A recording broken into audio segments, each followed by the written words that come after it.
Hi beautiful people, welcome back. Hope everybody is doing fantastic wherever you are in the world. Let me let you in on a little secret. This week has been very trying for me, and the reason I say that is because my kids are going back to school. I know a lot of you must be thinking, what is wrong with this woman? But I just love having my kids at home. I don't know if it's because they're always in my view. I know that they're safe, but I'm just weird like that. It's just me. I cannot believe that the summer is over. They're going back to school. It's like, where has time gone by? So before I get into this video, my usual disclaimer, please do not take what I say as fact. Feel free to do your own research and come to your own conclusion. First and foremost, I did attach a link in the description box to another YouTube creator named Tabitha Jane. Tabitha did attend KJ's hearing on Tuesday, and she gave us the rundown of what happened during the hearing. So please go and give her some love. Watch her video. I'm not going to be discussing everything that I actually heard in her video, so please go and show her some love. Give her the support. She did us a huge favor for attending this hearing and giving us the details as to what happened, because as I have noticed, Katie Joy is trying everything in her power to actually hide what's going on in her defamation lawsuit, whereas she seems to have no problem blasting other people's court documents and outing them for whatever is going on, like she did recently with Robin Brown. And hasn't she already discussed all this with Robin and her children and their biological dad? Because to me it seems as though she is just regurgitating information to actually make content, but you guys can let me know. Also, she was cheering on Leah Remini because of a lawsuit that she filed in California. And in my opinion, it's about time Leah actually did this, because my oh my, has Leah been through the ringer. But these people of Scientology, and Leah and Michael, have stood the test of time with everything that they have faced against Scientology. So Katie Joy could never, she absolutely could never even fit into one shoe of Leah Remini. Maybe she should actually take several pages out of Leah's book, and maybe she wouldn't be in half the shit she is in right now. Now, as I said, Tabitha Jane did attend the hearing in regard to Katie Joy's defamation lawsuit. And after listening to Tabitha about the hearing, I truly feel bad for Katie Joy's attorney, because it sounds like she was just fed to the wolves. Long story short, 7M's attorney, Mustavik, let the judge know that she has reached out to Katie Joy's attorneys and she has gotten very little to no response. And then there's Katie Joy's attorney, and she said that she has no idea what's going on because she just got back from vacation.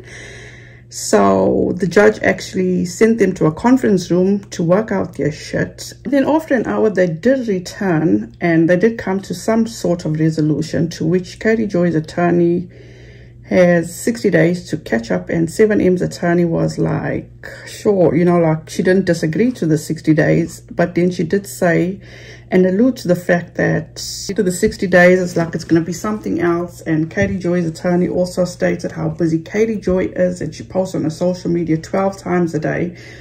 Well, if Katie Joy stops harassing people on social media, she would have the time for her attorneys. Like I said, you guys, please go watch Tabitha's video. You will definitely get more information as to what went down. But I just felt so bad for Katie Joy's attorney, Miss Moore.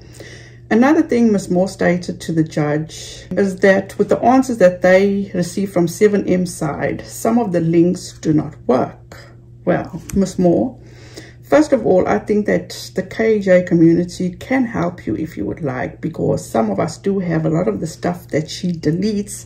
And once again, Katie Joy blames Instagram and states that Instagram removed those postings, which I call bullshit, because Katie Joy herself removed that shit, as per usual, the coward that she is. Now, for shits and giggles, if Instagram did remove her stuff, we would have spoken about it, because she would have made a big deal.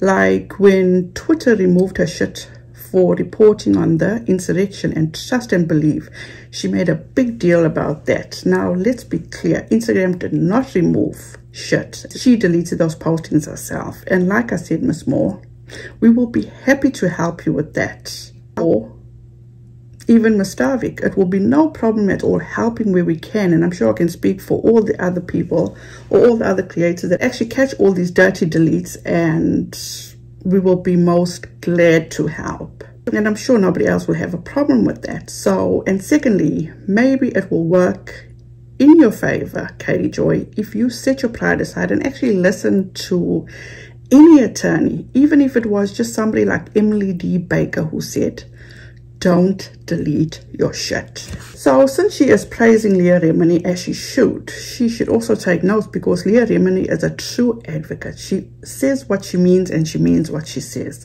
She can handle the heat. She doesn't try to cover up anything that she has set out to do, and she is transparent and truly fears no one, and she has been on this journey for a long time. All the best to Leah, and I'm so happy that she did file this lawsuit, because it was a long time coming. Now back to Katie Joy. I was going back and watching from when she first started reporting on 7am. She seemed confident as ever, but as we all know by now, or should know by now, all bark and no bites. She still believes that she won against Tati Westbrook.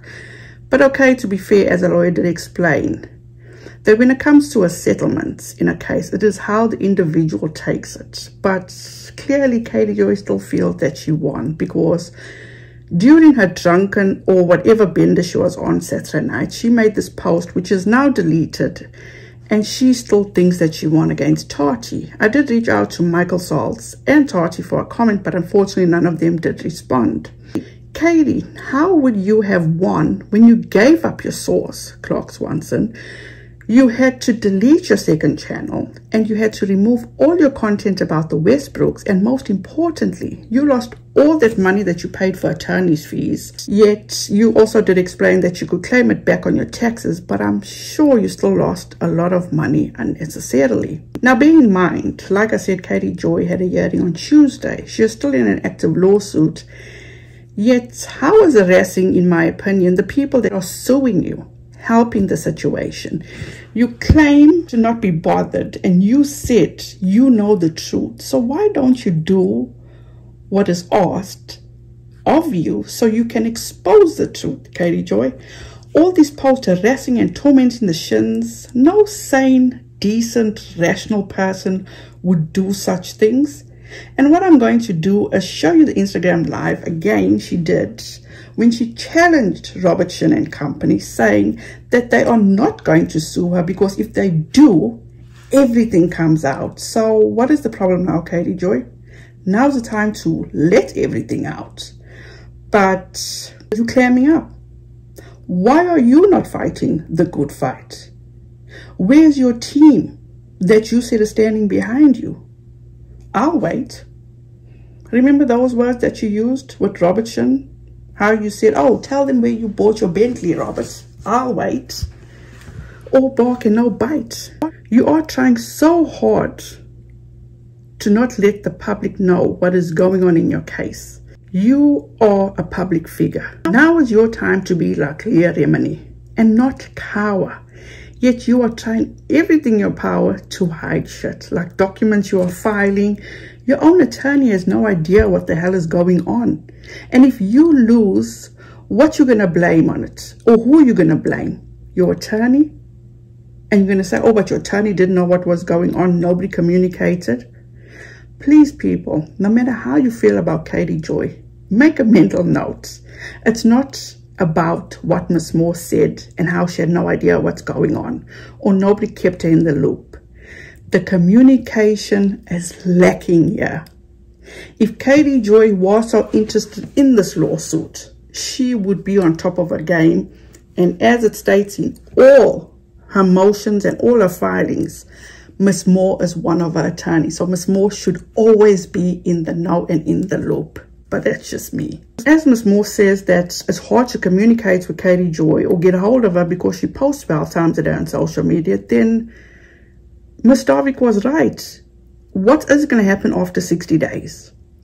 And it's not like Katie Joy is posting important, groundbreaking, exclusive news. No, she's just regurgitating shit. So she can take time to actually communicate with her attorneys.